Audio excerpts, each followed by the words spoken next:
Betapa sangat kasihan pengorbanan kalau ujungnya nanti neraka. Betapa sangat kasihan pengorbanan kalau ujungnya nanti neraka.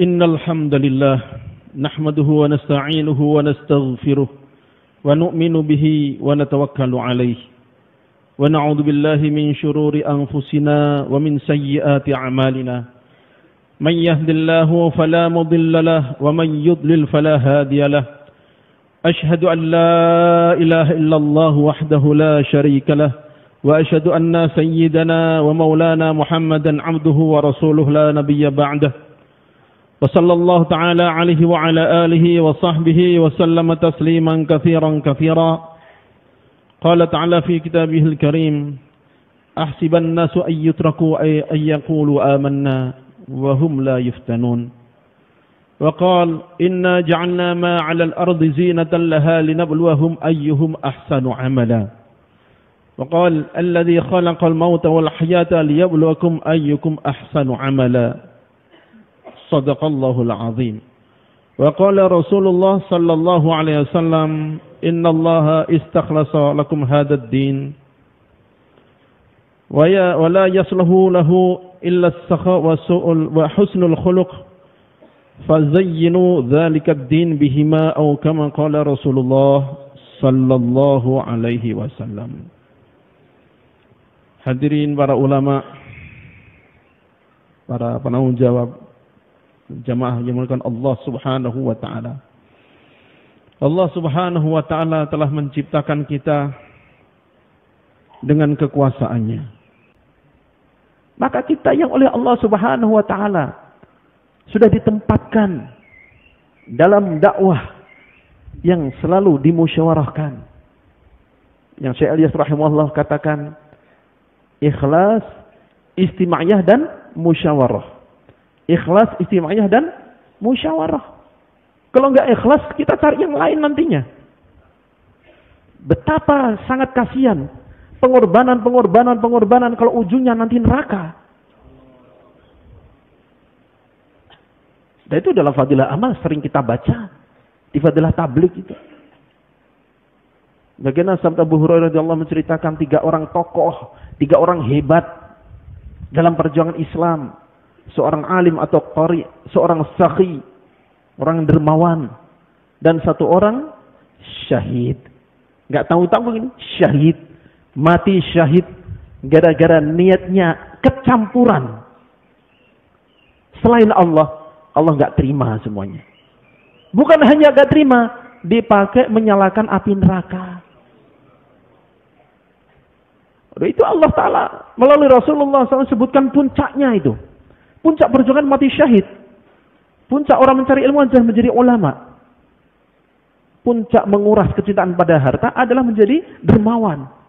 Orang melalui tahapan sampai puncak semuanya. Niat gak beres Allah tolak semua. Maka jangan sampai kita sudah didudukkan dalam dakwah yang realnya jelas bertangan dengan nafsu ini. Suruh istima'iyah, suruh musyawarah. Supaya apa? Nafsu kita nggak bisa main di situ, nggak dapat bagian di situ, ikut saja. Jangan sampai kita sudah dalam rel yang akan mentarbiah diri kita. Na'udzubillah, kita masih membawa sifat lain dalam dakwah ini. Kalau begini ya namanya bukan karkur SA begini ini. Namanya karkur SK. Salah kamar. Kalau sudah ikut dakwah cara masyayikh lama, pengen menjadi penguasa, pengen jadi raja, pengen selalu jadi amir. Oh, bapak salah kamar. Bukan di sini tempatnya. Lihat bagaimana Rasulullah SAW mentarbiyah para sahabat ajma'in.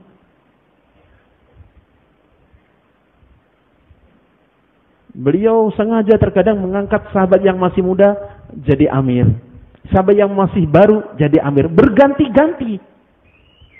Amr bin As radhiyallahu baru masuk Islam jadikan amir. Ada makmurnya Sayyidina Umar, Sayyidina Utsman, jadi makmur. Taat mereka ketika jadi makmur. Usama bin Zaid radhiyallahu an umur 18 tahun jadi pimpinan. Di situ ada Sayyidina Umar radhiyallahu an. Tetap taat. Sifat taat ini yang dibimbing, ini yang dididik. Ini yang diinginkan dari kita. Makanya kita menjadi Faisalah berganti-ganti. Berganti-ganti.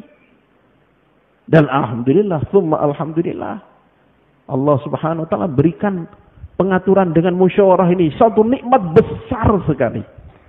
Nikmat besar sekali yang memang enggak cocok dengan nafsu. Maka bagaimana tatkala kita enggak jadi Faisalah, ya udah jadi makmur biasa aja. Faisalahnya bukan saya, tanya Faisalah, kan enak. Maulana Ilmu Hasan rahimahullah saja, tatkala beliau diputuskan menjadi amir, maka sejak hari itu hampir nggak pernah beliau punya pendapat. Beliau tutup pendapat pribadinya. Setiap musyawarah beliau tanya, gimana usulan, terbanyak diputuskan. Dah gitu aja. Padahal beliau amir itu beliau amir itu. Beliau amir itu adalah. Sampai ditanya oleh Maulana Zakaria rahimahullah, Maulwi, setelah kamu jadi amir ini, apa yang kau rasakan? Alhamdulillah. Sahabat-sahabatku menjadi lebih dekat dan cinta padaku. Kok bisa begitu? Dulu sebelum saya diputus jadi amir ini, saya orang yang paling banyak pendapatnya. Begitu saya jadi amir, maka saya serahkan keputusan pada kawan-kawan. Yang usulan terbanyak itulah keputusan saya. Amir padahal. Tapi nggak merasa paling layak untuk ngatur, untuk jadi penguasa. Maka ini kita syukuri nikmat ini. Nikmat kita dudukkan nafsu kita, diri kita dalam musyawarah. Ikuti. Dan jangan sampai na'udzubillah, tsumma na'udzubillah. Allah sudah berikan nikmat besar musyawarah ini, kita masih main-main di situ. Maulana Ahmad Lad Damat Barakatuh mengingatkan, tatkala kita sisipkan keinginan pribadi kita, entah dalam usulan, entah dalam keputusan, kata beliau, ini adalah pengkhianatan. Ini adalah pengkhianatan. Misalnya gimana? Beliau kasih contoh. Ada satu orang yang layak menyebut takaza. Misalnya khususi umaro atau bayan di satu tempat. Kita tahu ini layak. Cuman pribadi nggak cocok saya dengan dia. Saya nggak mau usulkan dia. Dia nggak cocok dengan saya. Saya usulkan teman saya. Pengkhianatan kata Muhammad Lat. Atau kita memutuskan, oh ini cocok nih, cocok dengan saya. Sebenarnya nggak layak karena kedekatan pribadi. Maka kita putuskan. Ini pun pengkhianatan. Sedangkan al-mustasyaru mu'tamanun. Orang yang dimintai musyawarah itu penerima amanah itu. Maka kemaslahatan agama mesti paling depan. Apa yang paling maslahat untuk agama? Itu yang kita jaga. Dengan demikian musyawarah akan berjalan sebagaimana yang diinginkan. Ada orang usil nanya, Ustaz, itu syura itu mana sih dalilnya? Semoga bapak-bapak nggak ketemu orang seperti itu, cukup saya aja yang ketemu. Saya bilang, yang nanya Ustaz juga soalnya. Ustaz, kita ini mazhab Syafi'i, dalil itu ada 4. Quran, hadis, ijma' dan qiyas. Benar nggak? Benar kan? Nah, syuro ini adalah kepemimpinan yang sudah menjadi ijma'. Salah satu bentuk kepemimpinan yang menjadi ijma'. Ijma' siapa kata dia? Ijma' ulama dan umat. Kok bisa begitu? Ya, Ustaz kan tahu definisi ijma'. Kan? Ittifaqul ummah fi ahdim ba'da Rasulullah sallallahu alaihi wasallam ala amrin. Ini umat bersepakat dalam satu masa atas suatu perkara. Semuanya nggak ada yang menolak. Yang tahu dia setuju, yang nggak tahu dia sukuti. Yang nggak ngomong dia ijma' sukuti. Kata dia lagi. Nah, itu kan nggak semua ulama tahu. Sekarang siapa yang nggak tahu kira-kira? Yang kira-kira menentang. Oke lah ada yang nggak tahu. Tapi ulama-ulama yang tahu siapa yang menentang. Ulama yang tahu siapa yang menentang. Kan kita punya pengalaman. Saya bilang begitu. Ada sekelompok umat Islam yang paling hobi mencari kesalahan orang tabligh. Kita disebut kufur, ahli bid'ah, ahli khurafat. Saya gitu kan. Ustaz bisa nggak membawakan satu risalah mereka yang mengkritik syura adalah bid'ah? 20 tahun loh kita dipimpin syura. Nggak ada satu risalah pun dari mereka yang mengkritik syura. Nggak ada sampai sekarang. Dan sekarang kok orang tabligh sendiri mengkritik syura? Sejak kapan? Diam dia akhirnya. Nggak saya lanjutkan. Kalau mau dilanjutkan gampang sebenarnya. Coba kalau Ustadz konsisten dengan pendirian Ustadz bahwa nggak ada syura yang adalah keamiran, tinggal tanya aja, amir kabupaten antum siapa? Amir di negeri antum siapa? Amir provinsi antum ada nggak? Nggak bakal ada itu. Bilang syura itu batil, syura nggak ada, tapi masih pakai syura di mana-mana. Nggak ada amir kabupaten, nggak ada amir provinsi, masih gantian Faisal, itu kan syura juga. Menempuh air di dulang, terpecik muka sendiri sebenarnya. Menjelek-jelekan syura masih pakai syura, lucu sebenarnya. Cuman ya saya biarkan aja. Ini ijma dan dipakai sampai sekarang di mana-mana. Yang mencela pun masih pakai, cuman lupa diri gitu aja. Bahwa dia masih pakai. Makanya gak usah digubris. Dan kita udah terbukti. Alhamdulillah, alhamdulillah. Sejak Maulana Hasan rahimahullah wafat.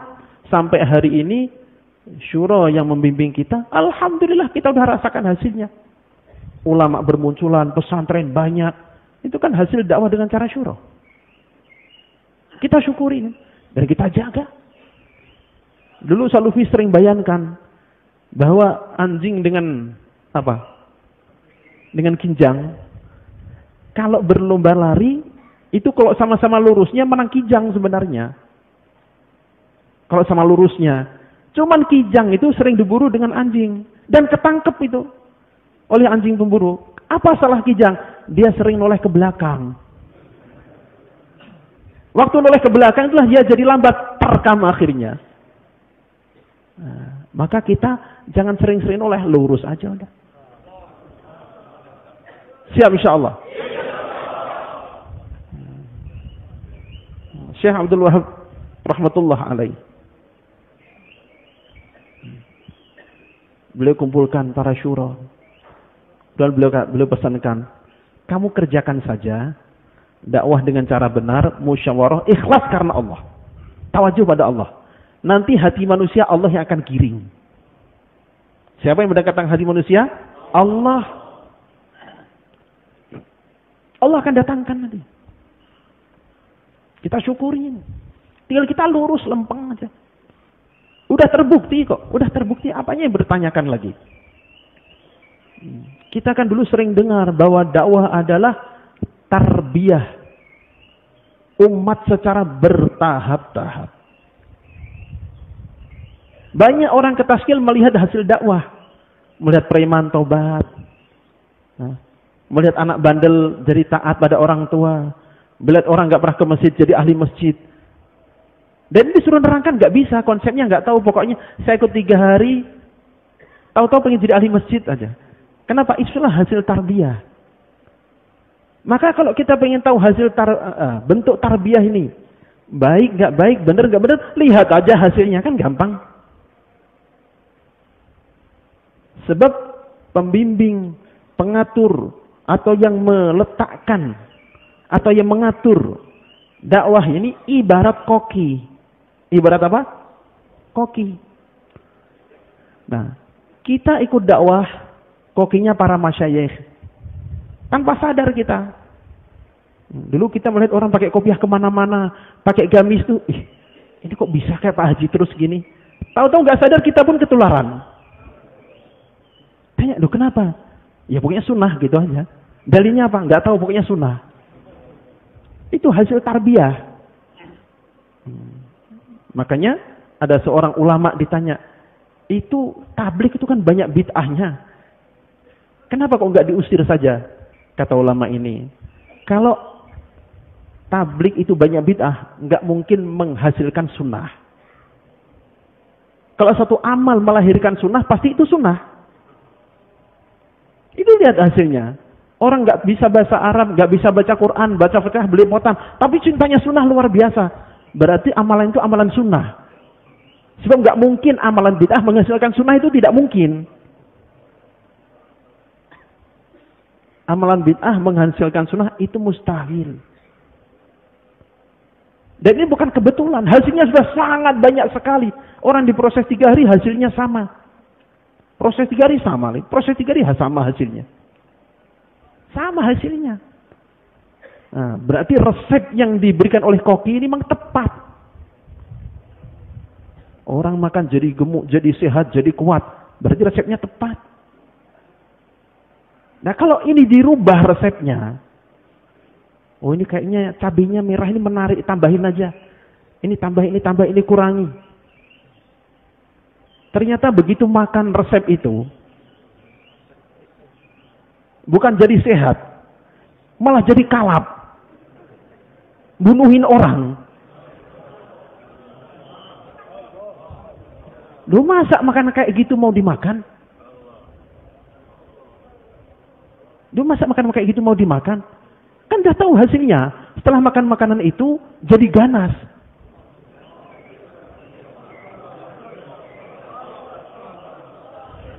Ada ini koki, ini ibarat koki, saya nggak bicara ikhtilaf, nggak. Dalam usul dakwah kita nggak bicara ikhtilaf. Saya cerita koki ini, koki. Tidak menyentuh ikhtilaf ya, nggak menyentuh ikhtilaf. Kita cerita koki. Maka kalau melihat koki yang meyakinkan, tapi orang setelah makan makanannya jadi kalap, kira-kira apa kita masih mau makan? Apa mau ikut-ikutan kalap? Hasilnya jelas. Kita nggak harus meneliti itu apa sih rasanya, enggak, lihat aja hasilnya. Ya ini hasilnya jadi sehat, jadi lembut, jadi sopan setelah makan resep koki yang pertama. Yang koki yang satunya setelah makan itu jadi beringas, jadi ganas. Duh, masa gitu masih perlu penjelasan? Ini kalau disuguhin makanan maksudnya ini. Andai kan ada makanan ya kita bisa melihat sendirilah. Yang makan sudah jelas bedanya kok. Yang makan 2 jenis makanan itu sudah jelas bedanya. Masa kita mau teliti lagi? Apa sih komposisinya? Kenapa jadi beringas? Kelamaan, lihat aja hasilnya. Gak usah kelamaan. Hidup itu singkat, Pak. Jangan pakai percobaan. Pakai yang sudah jelas-jelas saja. Yang sudah jelas hasilnya. Coba Bapak tanyakan. Bapak sendiri mungkin punya anak masuk pesantren. Ngapalin Quran ya? Biar apa Pak? Nanti biar bisa ngasih syafaat pada 10 orang keluarganya. Ada nggak yang punya semangat begitu? Hampir semua.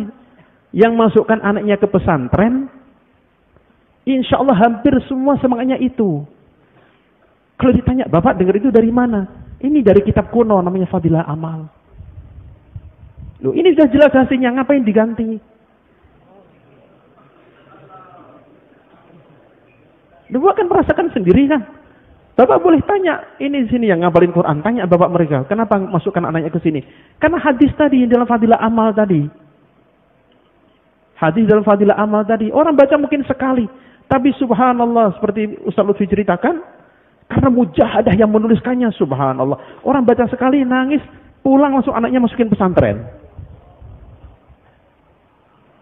Loh, ini sesuatu yang sudah jelas. Yang sudah jelas, sudah pasti hasilnya. Tinggal ikut saja, kan enak hidup ini.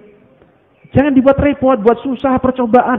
Ya kalau sampai, kalau nggak nyampe, kita yang sengsara. Aduh Allah subhanahu wa ta'ala. Maka kita syukuri. Ini cerita makanan ya. Kita kembali bicara dakwah lagi sekarang. Itu tadi makanan tadi. Nggak ada hubungan dengan dakwah mungkin tuh. Itu cerita makanan antara koki dengan koki, begitu itu gambarannya.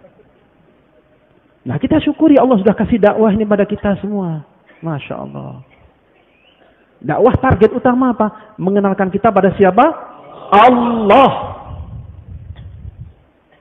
Sehingga Maulana Ilyas rahimahullah, tatkala beliau menyiapkan orang untuk pelajaran Allah Ta'ala, targetnya taskil orang ajak kepada Allah. Taskil orang ajak kepada Allah. Haji Mihrab menceritakan pernah saya diutus ke satu tempat suruh bawa taskilan cash. Saya nggak dapat. Pulang suruh berangkat lagi, bawa cash.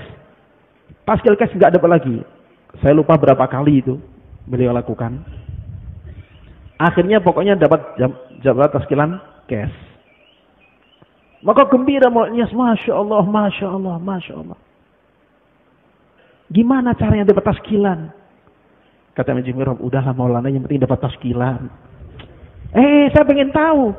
Kemarin udah berkali-kali nggak berhasil, ini berhasil gimana ceritanya? Udahlah Maulana, yang penting ada taskilan. Oh enggak, saya pengen tahu, Karguzari dulu, Karguzari. Jadi saya udah sampaikan fadilah dakwah, fadilah ma'ukar masjid, nggak mempan. Nah terus gimana ini?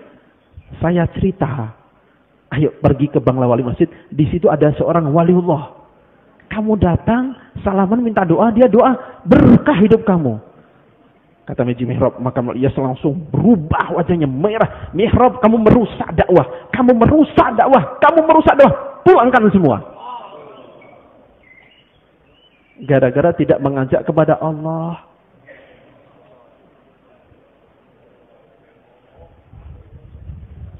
Ad'u ilallah. Kan begitu dalam Al-Quran. Mengajak pada Allah. Lu masa masih mau cari dalil yang lain? Dakwah ilallah. Mengajak pada Allah. Maka yang dibicarakan di mana-mana adalah Allah. Kebesaran Allah, kehebatan Allah, maha pemurahnya Allah, maha pengasih Allah. Itu yang kita ceritakan. Dan itu bahan kita untuk menjawab nanti di alam kubur. Marabbuka, Rabbi Allah. Itu target kita. Yang kedua apa tadi? Madinuka, apa agamamu? Ini pun yang menjawab bukan hafalan kita. Yang menjawab adalah amal kita. Awal atau dasar atau tiang Islam yang disebut rukun Islam, kita udah tahu semua ada 5. Syahadat, sholat, puasa, zakat, haji. Itu tiangnya. Tiang utamanya sholat. Tapi kan gak cukup hanya itu. Rasulullah SAW menyempurnakan bahwa al-muslimu man salimal muslimuna min lisanihi wa yadihi. Orang muslim yang benar itu orang yang orang lain selamat dari lisannya dan tangannya. Maka kita betul-betul hati-hati. Ini ujian tingkat tinggi sekarang ini. Gak ada jaminan kita udah ada di sini selamat, gak ada jaminan. Sedangkan orang ikut di pasukannya Rasulullah SAW saja itu bisa salah niat, bisa merasa hebat. Wa yauma hunainin id a'jabatkum kathratukum. Ini pimpinannya Rasulullah SAW. Di bawah masih ada kemungkinan goyah begitu. Apalagi hal yang kita yang banyak dosa begini. Kita banyak dosa, yang mimpin kita juga bukan maksum. Yang mimpin kita bukan maksum. Nah itu maksud bayan subuh tadi bagi Ustaz Lutfi itu. Salah ucap sedikit. Tadi beliau sampaikan, kenapa Maulana Hasan tidak menunjuk satu orang menjadi amir? Karena 10 orang bukan ahli surga. Maksudnya bukan begitu. Tidak ada jaminan surga. Kalau bukan ahli surga, nanti dibalik, oh berarti ahli neraka. Bukan gitu maksudnya. Yang 10 ini nggak ada jaminan ahli surga. Makanya suruh menjadi ahli syura saja. Man salimal muslimuna min lisanihi. Kita jaga lidah kita. Kita jaga lidah kita. Jangan sampai kita terjebak dalam ikhtilaf, akhirnya kita rugi di akhirat nanti. Sebab nanti tatkala kita di akhirat ditanya oleh Allah Subhanahu wa taala, kita satu-satu dipanggilnya oleh Allah. Ibnu Daqiq al-Aid rahimahullah, saking hati-hatinya. Jadi ulama itu membeda-beda, ini gambaran. Saking hati-hatinya. Beliau diminta untuk menulis komentar tentang satu orang ulama zaman itu. Menurut engkau gimana? Kata beliau, saya nggak berani. Untuk ini saya nggak berani. Loh, kenapa? Setelah saya timbang-timbang, kayaknya di akhirat nanti saya nggak bisa jawab itu. Maksud Tuhan gimana? Saya tidak pernah mengucapkan satu kata, tidak melakukan satu langkah pun, melain semuanya sudah saya siapkan. Kalau di akhirat nanti Allah Ta'ala tanya saya, apa alasannya? Saya sudah siapkan jawabannya. Nah, untuk ini saya belum punya alasan. Maka beliau diam. Lihat bagaimana Imam Bukhari rahimahullah. Imam Bukhari ini subhanallah, orang yang sangat warok, orang yang sangat takwa, sangat menjaga kehalalan rizki, kehormatan ilmu. Beliau jaga betul. Suatu ketika beliau naik kapal. Beliau naik kapal, ngobrol dengan orang yang duduk di sampingnya. Akhirnya beliau cerita karena dianggap saking akrabnya. Saya bawa bekal 2.000 ini. 2.000 dirham, Masya Allah. Kalau satu dirham 75.000, 150 juta. Uang cash, perak. Ternyata yang di sampingnya ini maling. Maka timbul otak liciknya. Gimana bisa saya dapatkan 2.000 ini? Dah menjauh, lapor pada keamanan. Pak, uang saya hilang. Berapa? 2.000 dirham. Oh, siap. Banyak uangnya, ayo digeledah. Maka digeledah semuanya. Satu demi satu penumpang digeledah semua. Kecuali Imam Bukhari. Nah, pencuri tadi sok gak kenal. Loh, orang ini kenapa gak digeledah? Siapa dia? Ini Imam Bukhari, ulama besar. Gak mungkin dia mencuri. Oh, gak bisa. Saya gak terima, dia harus digeledah. Kalau gak digeledah, saya curiga bapak ini kerjasama dengan maling ini katanya. Oh, gak mungkin lah, gak mungkin dia. Gak bisa pokoknya, harus digeledah. Akhirnya digeledah juga. Digeledah, diteliti, gak ada uang itu. Pergi aja. Bingung malingnya. Loh, katanya punya uang 2.000, ini gak ketemu di mana ini? Akhirnya mendekat lagi. Imam, kamu ulama besar suka bohong juga ternyata. Siapa yang bohong? Ini barusan. Kamu bilang punya uang 2.000 digeledah nggak ada. Ya, saya kan tahu kamu maling. Gitu. Loh enggak, uang 2.000 tuh kamu punya nggak? Tadinya punya. Lah terus digeledah kamu sembunyikan di mana? Saya udah lempar ke laut. Saya udah lempar ke laut. 150 juta kalau uang kita kira-kira. Kaget malingnya. Loh, kenapa begitu? Menjaga nama baik ulama. Kalau sampai uang itu ditemukan dalam kantong saya, maka kebanyakan mungkin gak percaya saya malingnya. Tapi tetap setan gak akan diam. Akan bisikan tuh, lihat ulama besar pun ternyata bisa maling. Saya gak mau kata-kata itu muncul, maka saya korbankan itu. Maka kita sudah ikut dakwah ini, gak bisa kita, ini info saya, terserah saya. Gak bisa begitu. Kita dipandang orang ini karkun ini. Apa ini karkun SA, bukan SK ya. Karkunnya karena ikut syura, masa begini? Maka kita mesti hati-hati betul. Jangan ke bawah. Aduh Allah Subhanahu wa taala. Nah, Imam Bukhari yang sebegitu hati-hatinya, beliau punya kitab namanya Tarikh Kabir. 8 atau 10 jilid begitu tebal begini. Nah, di situ cerita tentang perang Siffin, perang Jamal itu diceritakan juga. Perselisihan antar raja, antar khalifah diceritakan semua. Sementara beliau pernah mengatakan, alhamdulillah sejak saya baligh dan saya tahu ghibah itu haram, saya enggak pernah ghibah. Maka orang protes, wahai imam, kau bilang enggak pernah ghibah, ini kitabmu. Itu kan isinya. Pertengkaran sahabat pun kau tulis. Dalam perang Siffin maksudnya. Dalam perang Jamal, kau tulis juga. Tasyajur, perselisihan sahabat, kau tulis juga. Apakah itu bukan ghibah? Apa kata beliau? Innama rawainaha riwayatan walam naqulha min indi anfusina. Saya hanya meriwayatkan. Dan itu enggak ada yang dari pribadi saya. Nah, maka kalau kita terpaksa menceritakan, udah ceritakan aja, enggak usah dibumbuin akhirnya. Enggak usah dikasih footnote dari diri saya, enggak usah begitu. Begini loh, udah nilai sendiri gitu aja. Jangan sampai kita tertipu juga. Amal kita habis nanti. Na'udzubillah min dzalik. Cukup ceritakan aja. Nah, kalau diancam gimana? Nggak boleh cerita-cerita. Seperti saudara kita dari Aceh tadi. Oh, ya jangan ceritakan. Ya jangan ceritakan.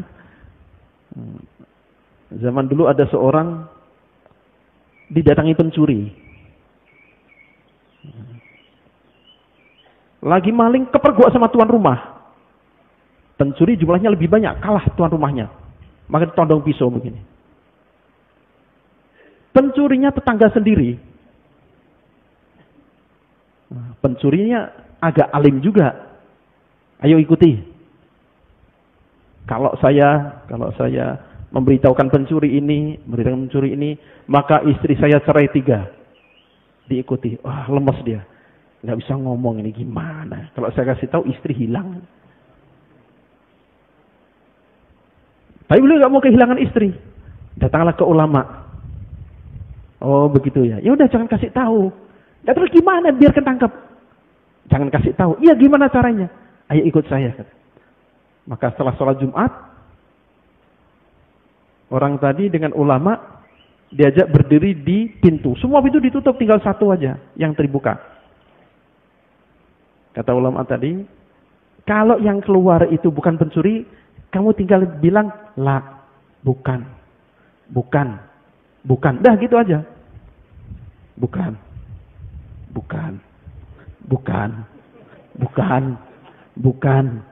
Lewat satu orang. Diem dia, kan gak ngasih tahu. Kata ulama, tangkap itu. Lewat lagi, bukan. Diem. Ini diem, tangkap. Enggak melanggar dia sumpahnya. Enggak melanggar. Maka kalau dilarang, ya udah jangan ceritakan. Dan terus gimana? Kasih tahu aja. Hubungi Pak Akhir di Medan tuh. Bapak tanya aja ke dia. Kan kita nggak cerita. Tapi perlu disampaikan. Kalau janji nggak akan cerita, suruh cari informasi dari orang lain yang bisa menceritakan. Dari Allah Subhanahu Wa Taala. Itu perlunya kita dekat pada ulama. Tanya pada ulama. Orang-orang zaman dulu, Masya Allah. Itu masalah apa saja. Datang ke ulama minta penyelesaian. Ada satu orang raja Khalifah Harun Ar-Rasyid rahmatullah alaih.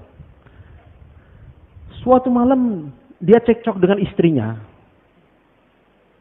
Memanas sampai akhirnya terucap, kalau malam ini kamu masih tidur di wilayah kerajaan saya, kamu cerai 3.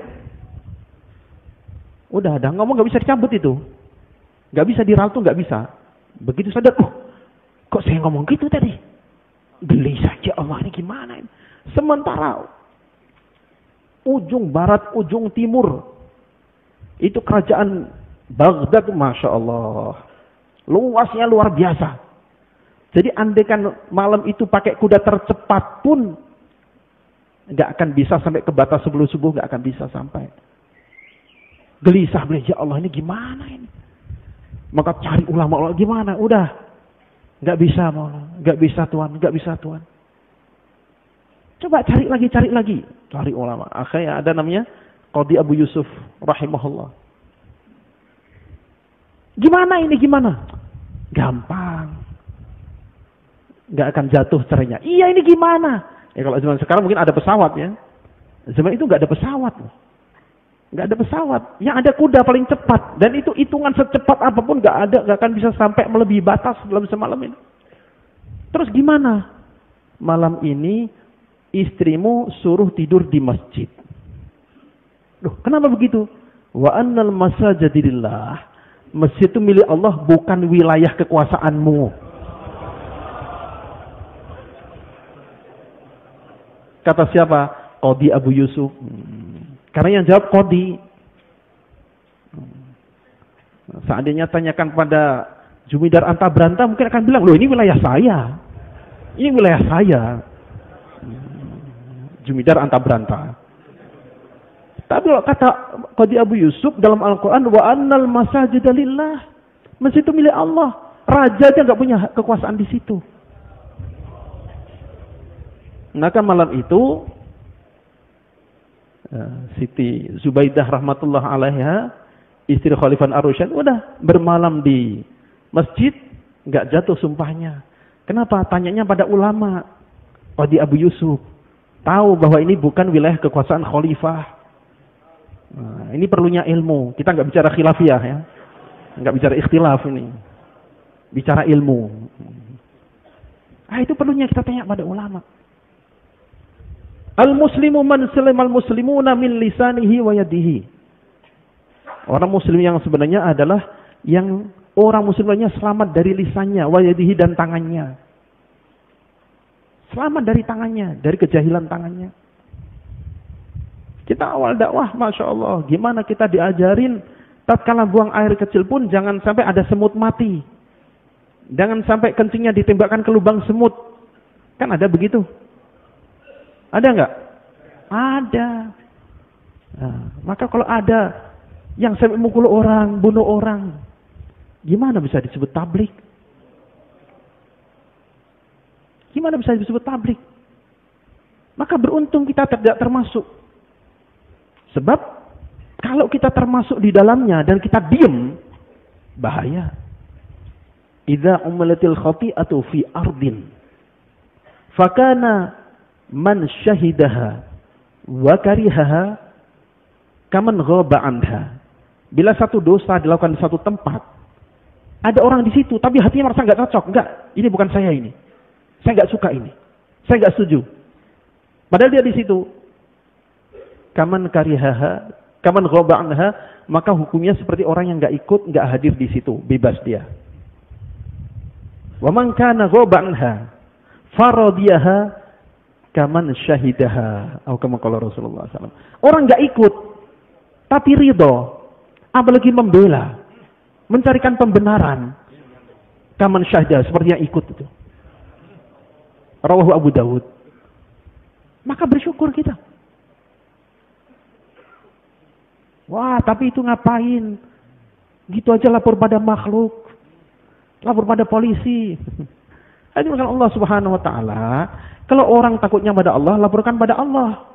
Kalau orang takutnya pada makhluk, laporkan pada makhluk. Kan beres. Dan takutnya pada makhluk, laporkan pada makhluk. Kalau takutnya pada Allah, nggak akan berbuat begitu.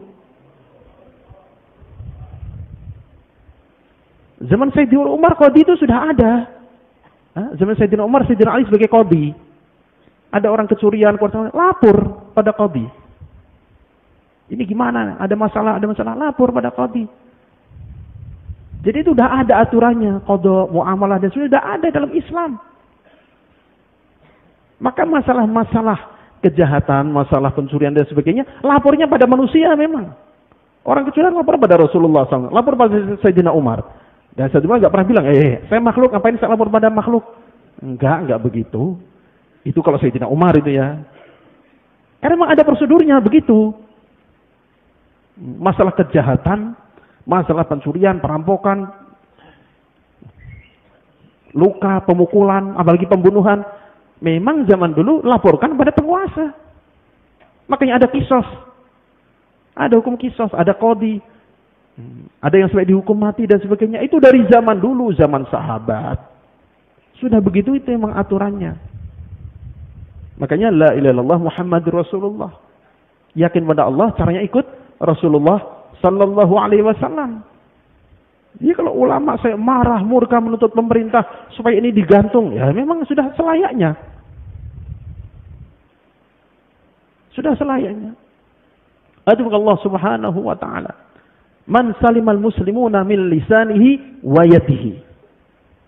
Orang lain terbebas dari gangguan lidahnya dan tangannya. Dalam hadis lain Rasulullah SAW sampaikan, Innallaha istakhlasa lakum hadad din. Wa la yasluhu lahu wa la yasluhu lahu illal sakha wa husnul khuluq. Allah Ta'ala telah milih untuk kalian agama ini. Dan tidak layak untuk agama ini kecuali sakha, kedermawanan, wa husnul khuluq, dan akhlak yang baik. Fazayyinu dzalika din bihima atau kama qala Rasulullah SAW. Maka hiasilah agamamu itu dengan sakha dan husnul khuluq. Sakha syajaratun. Kedermawanan adalah satu pohon yang batangnya di surga. Kita berpegang masuk surga nantinya. Makanya kita dianjurkan masyayikh sampai anjurkan betul supaya fadilah sedekah selain ditaklimkan dibaca infirodi. Untuk menanamkan sifat sakha tadi, dermawan tadi. Bayangkan Rasulullah SAW kayak apa dermawannya. Kita yang sudah sering baca taklim perang Khandaq. Perang Khandaq. Rasulullah SAW dikepung orang-orang dari Mekah, Ghatafan dan lain-lainnya. Mau dibinasakan. Dipimpin oleh Abu Sufyan. Sampai akhirnya Allah Ta'ala gagalkan. Begitu mereka pulang, Allah Ta'ala timpakan apa? Timpakan paceklik. Kurang makan. Gak ada uang. Kelaparan mereka. Subhanallah. Rasulullah SAW kirimkan uang 400 dinar emas ke sana. Kalau 1 dinar 2 juta kali 400. 800 juta dikirimkan ke sana. Sampai Abu Sufyan nangis dia. Wah Muhammadah, wahai Muhammad, engkau ini siapa sebenarnya?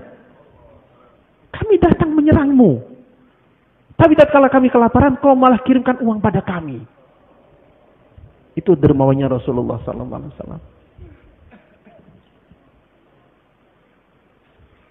Maka dermawan ini adalah akhlak yang oleh Rasulullah SAW begitu dicintainya sampai setan lebih khawatir, lebih benci pada orang yang gak ahli ibadah tapi dermawan daripada ahli ibadah tapi bakhil.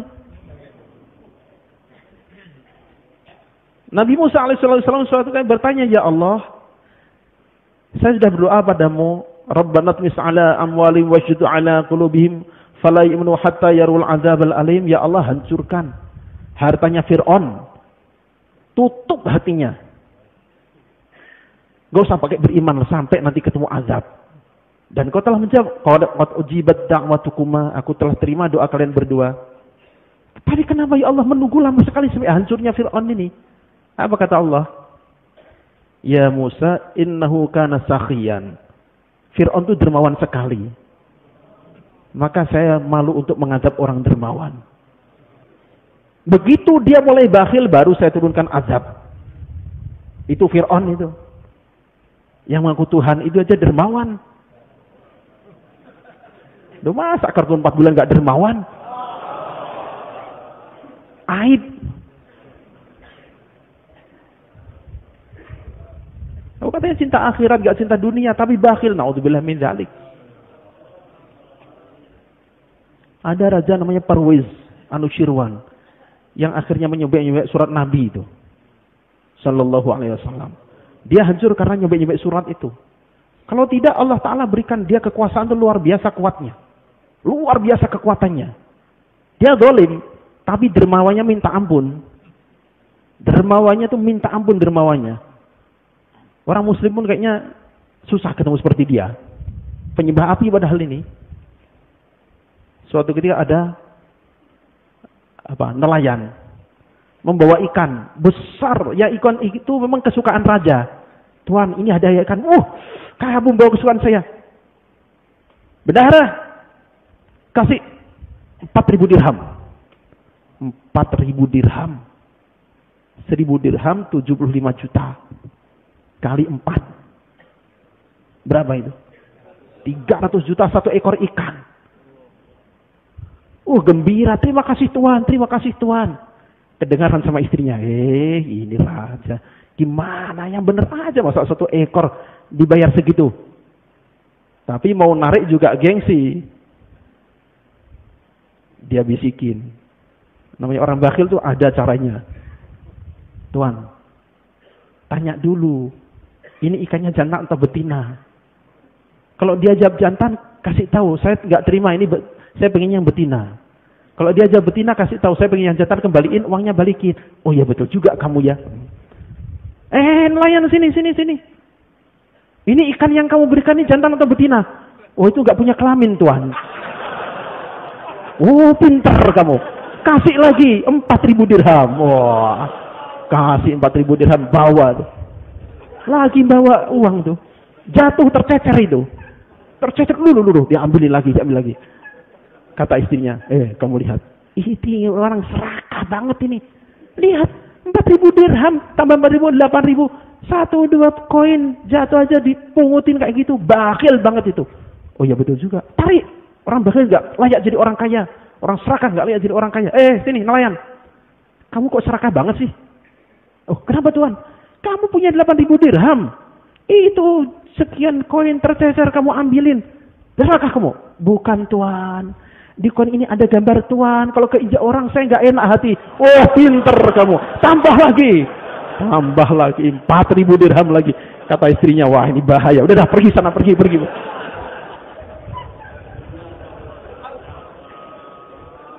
12.000 dirham hanya seekor ikan, bayangin. Oh itu dermawan tuh kayak gitu. Perwez Anusyirwan, Raja Persia zaman itu. Masa Karakun nggak dermawan. Allah, tobat insya Allah. Tobat.